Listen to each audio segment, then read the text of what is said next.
네, 함께하고 계신 지금 시각 12시 43분을 지나고 있습니다. 자, 제가 준비한 네 번째 주제는요. 탈당 임박 이낙연의 속셈입니다. 제가 참 이낙연 얘기를 이제 웬만하면 안 하려고 했는데 제가 이낙연 얘기를 안 하겠다고 한 그 직후부터 이낙연이 계속해서 나대고 있죠. 나대고 있다란 말 외에는 제가 다른 말을 쓰기가 어렵습니다. 지가 현재 직책이 있나요? 직위가 있나요? 그냥 평당원이잖아. 전직인 거 아니에요? 연세도 좀 많으시잖아. 그런데 이 이낙연이라는 사람 지난 1년 동안 끈질기게 이재명 물러나라 물러나라 수도 없이 얘기했습니다. 미국에서도 그런 얘기를 했죠. 툭하면은 이재명 공격하는 얘기를 합니다. 툭하면 사법 리스크가 어쩌고 저쩌고 결단을 내려야 되네 어쩌고 저쩌고 1년 내내 들었습니다. 이제는 지겹죠. 자, 그런 이낙연이 최근 들어서 또 헛소리를 하기 시작했습니다. 이번에 나온 헛소리는 정말 야비하다라는 생각이 들어요. 거의 매일 법원을 다니는데 총선이 가능하냐 걱정이다. 아니, 이 상황이 누구 때문에 만들어졌는데 이낙연 지 때문에 만들어진 거 아니야. 검찰이 지금 뭐라고 합니까? 이낙연 때문에 이낙연이 폭로한 거 아니냐, 우리 검찰이 시작한 거 아니지 않느냐 라고 얘기를 하지 않나요?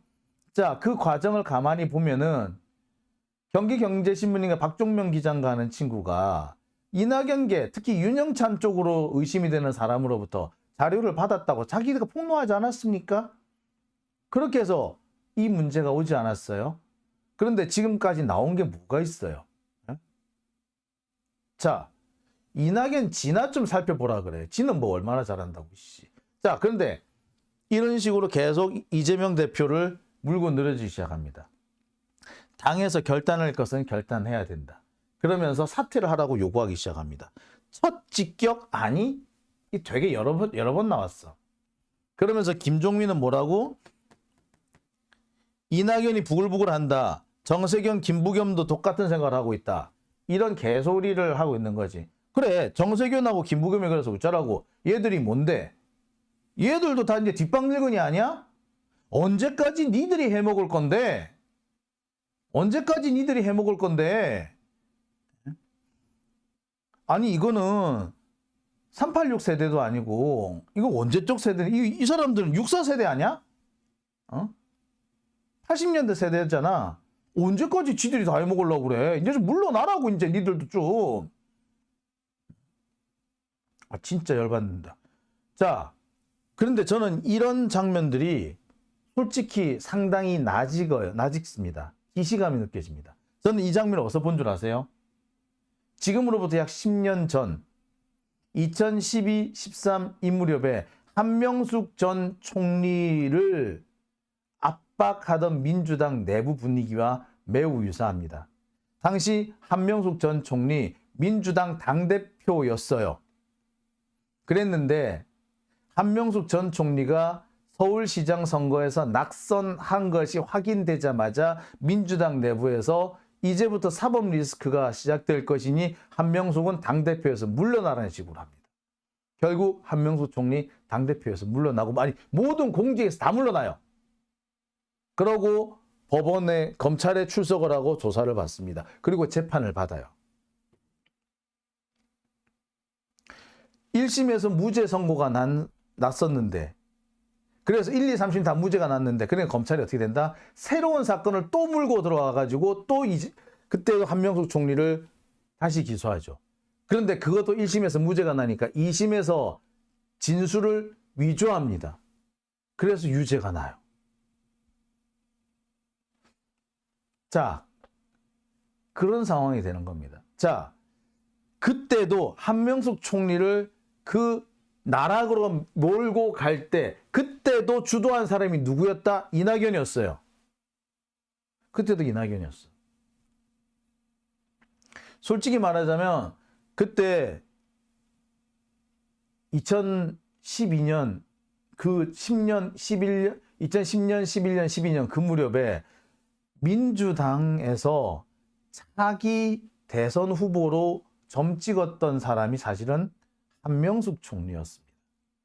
박근혜가 다음 대선 후보로 나올 것이 거의 확실시되고 있었기 때문에 한명숙하고 박근혜를 대비를 시킨다면 남자 후보보다 오히려 여자 대 여자를 붙이면 오히려 훨씬 더 경쟁력이 있겠구나라는 그런 얘기도 있었다. 그래서 한명숙 총리가 그때 상당히 지지를 받고 있어. 근데 그 한명숙을 낙마시킨 게 누구다? 검찰이었고요. 낙마시키라고 당내에서 부추긴 자가 누구야? 그때도 이낙연이었어요. 그 상황이 지금 또 반복되는 겁니다. 이낙연은 검찰을 이용해서 자신의 경쟁자를 죽이는데 능란한 자인 거지. 자, 이 자가 또 이런 짓을 하고 있습니다.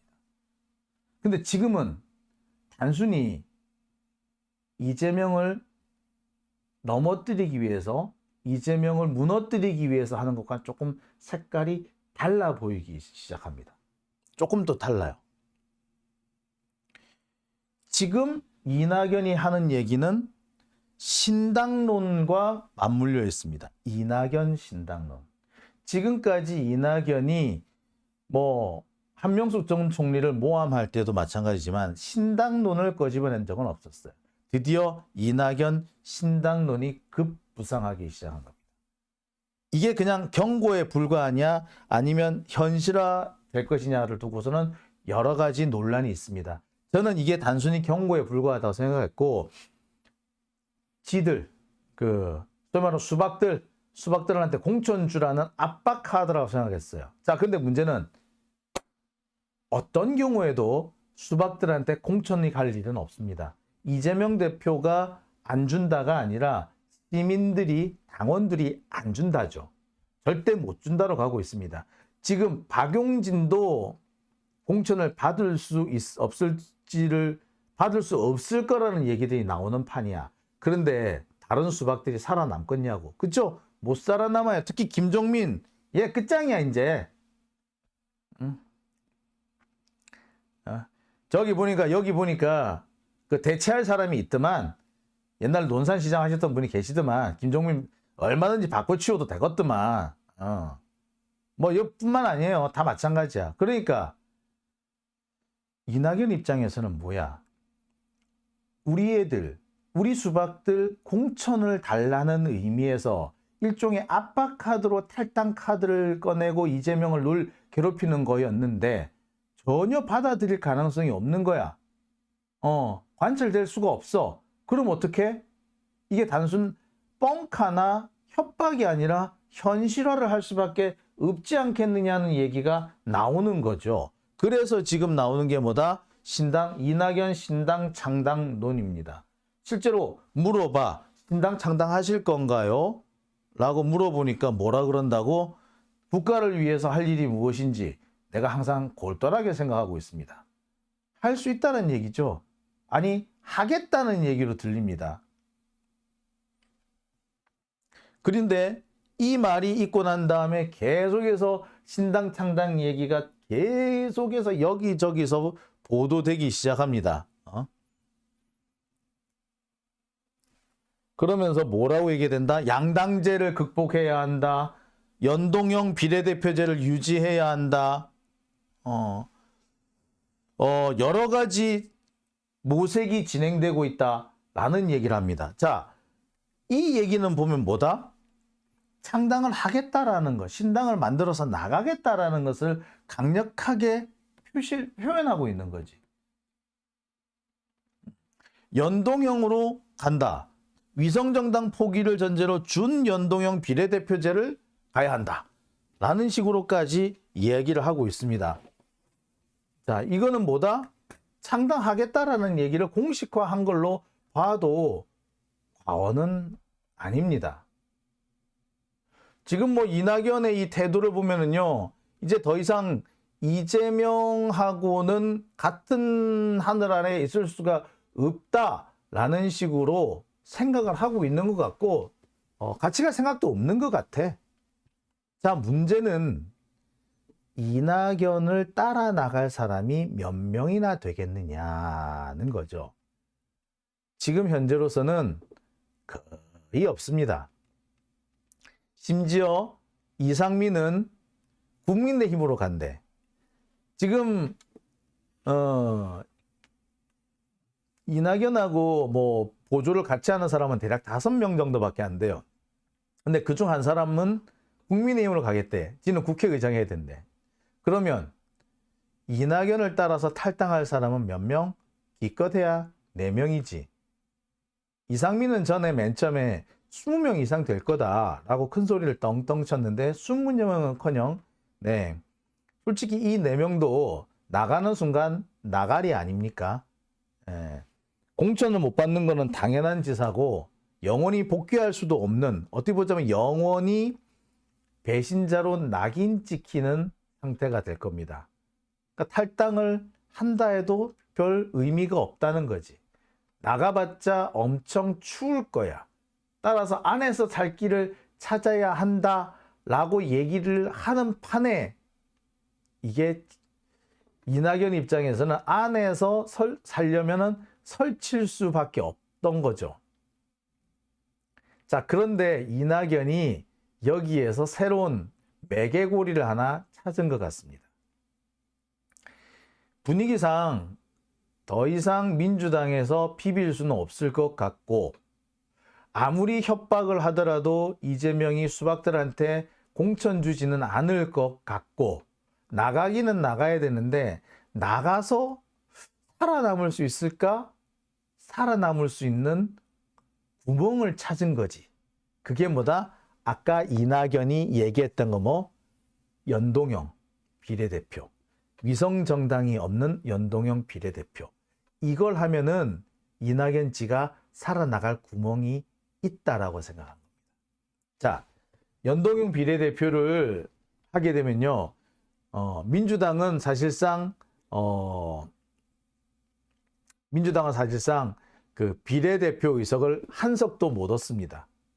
그러면은 민주당의 비례대표 투표를 안 하겠죠. 그러면 누구한테 비례대표 투표를 하겠습니까? 민주당하고 비슷한 정당한테 하겠지. 이낙연은 이걸 노리는 거야.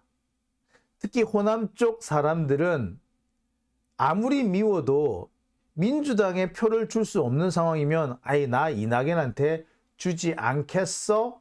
라고 생각을 하는 거지. 그래서 바로 이건 겁니다. 병립형 회기를 반대하고 연동형 비례대표를 유지하자. 그리고 위성정당을 못 만들게 하자. 그러니까 위성정당을 만든 상태가 되면은 그 민주당에서 그 비례대표 의석을 싹 쓸어갈 수 있잖아. 그 이낙연까지 올 몫이 없는 거죠. 하지만 위성정당을 안 만들게 되면 민주당에 가게 될 비례대표 의석 중에 상당수는 지가 먹을 수 있다고 본 거야. 그러면 딴살림 차려도 되겠는데 차릴까? 라는 거지요. 자, 이게 지금 이낙연의 생각인 겁니다. 근데 5명 가지고는 어렵겠지. 한 20명 돼서 나가야 돼. 20명 정도 돼 나가야지 국민의힘 의석하고 지들 의석하고 그 정의당 의석 이렇게 합치면은 바로 그 연동형 비례대표제를 현재 유지할 수 있는 거 선거법을 만들 수가 있는 거야. 근데 일단 이낙연도 20명 이상 의원을 끌고 나갈 수 있느냐가 일단 관건이기는 해요. 여하튼 이낙연이 현재 노리는 거는 연동형인 거지. 비례대표 정당, 비례정당을 만들겠다. 연동형이 유지만 된다면 호남에서 상당한 비례의석을 받을 수 있을 거다. 그러면은 그러면은 자기 새끼들, 수박들 다 살려낼 수 있다. 수박들 먹여 살릴 수 있다고 생각한 거지. 그잖아요. 아무리 작게 생각해도 5석에서 10석까지 얻을 수 있을 거라고 봐. 그러면 핵심 수박들 싹 끌고 나가는 거야. 그럼 지가 거기서 대장인 거지. 그걸 노리는 거예요. 참. 그러니 지금 이낙연의 꼬라지가 얼마나 개떡 같은지 여러분 보이십니까? 원래요, 연동형 비례대표 할 때도 지금이 준연동형이잖아요. 근데 완전 연동형 그리고 의석수도 상당히 늘리려고 했어요. 그랬는데 그걸 의석수를 그 지역구를 줄이고 그 줄어든 만큼 비례대표 쪽에 주고 그만큼 연동형으로 진행을 하려고 했는데 그게 다 뭐 누구 때문에 사실은 실패한 거다? 사실 이낙연 때문에 실패한 거예요. 그게 안 된 거야. 솔직히 말하자면. 근데 이제 와서 연동형 비례대표를 하자고 요구를 한다. 글쎄, 연동형을 하려면은요, 솔직히 말하자면, 이 지금 47석인데, 47석 갖고는 연동형 어림도 없어요. 그런 거 하면 안 돼. 그건 정말 나쁜 제도예요. 솔직히 말하자면. 연동형으로 하려면 적어도 비례대표 의석이 100석은 돼야 돼요. 100석 정도 돼야지 그 연동형 비례대표를 하는 거야. 그리고 제대로 된 선거, 국회의원 선거를 하려면은요, 지역구 의석과 비례대표 의석이 1대1이 제일 좋은 겁니다. 비례대표 의석과 지역구 의석이. 그래야지 사표를 줄일 수가 있고, 국민의 뜻이 제대로 전달이 될 수가 있는 거예요. 근데 겨우 47석 놓고 비례대표 어쩌고 솔직히 47석 가지고 이렇게 하는 건 자체가 연동형이든 병립형이든 그거 전부 다 그거는 그 정치 개혁하고는 아무 상관이 없어. 되나 봐라. 어림도 없지. 어우 열받아. 자, 결국 여기서 우리는 어렵더라도 연동형을 유지할 수밖에 없다라는 생각이 듭니다. 아울러 제가 볼 때는 그래요. 솔직히 말씀드리면 이번에 선거법 개혁 선거법 개정 못한다고 보는 게 맞을 거예요. 기존의 선거법이 그대로 갈 겁니다. 그렇게 되려면 결국에 어쩔 수 없이 아마 제가 볼 때는 어쩔 수 없이 그게 나와야 돼요. 위성정당이 나올 수밖에 없을 겁니다. 근데 직접 민주당이 위성정당을 만들기는 어렵고 사실상의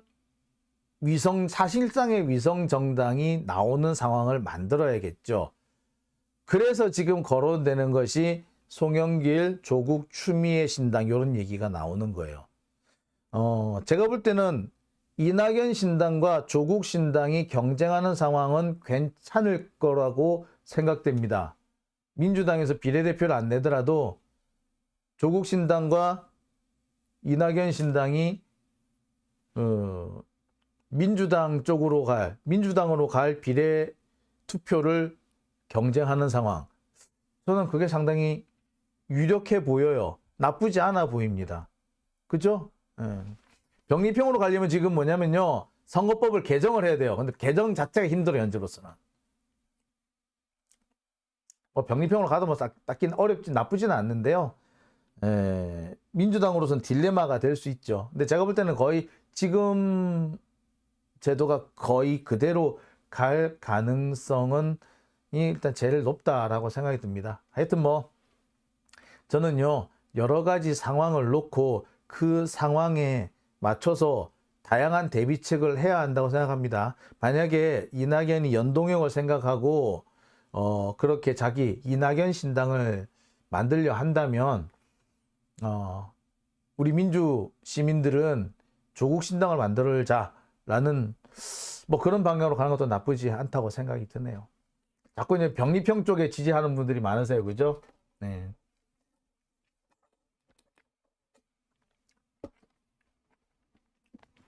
자, 이 백현숙님께서 개정 자체가 어려울 거다라고 말씀하시는데, 저도 개정 자체가 어려울 거라고 봐요. 현행 선거법이 그대로 갈 겁니다. 그리고 현행 선거법이 되면은 원래 준연동형은 지난번에 한 번만 하기로 했고요. 이번부터는 그냥 연동형으로 바로 가기로 했어요. 따라서 그냥 100% 완전 연동형으로 간다고 보시면 돼요.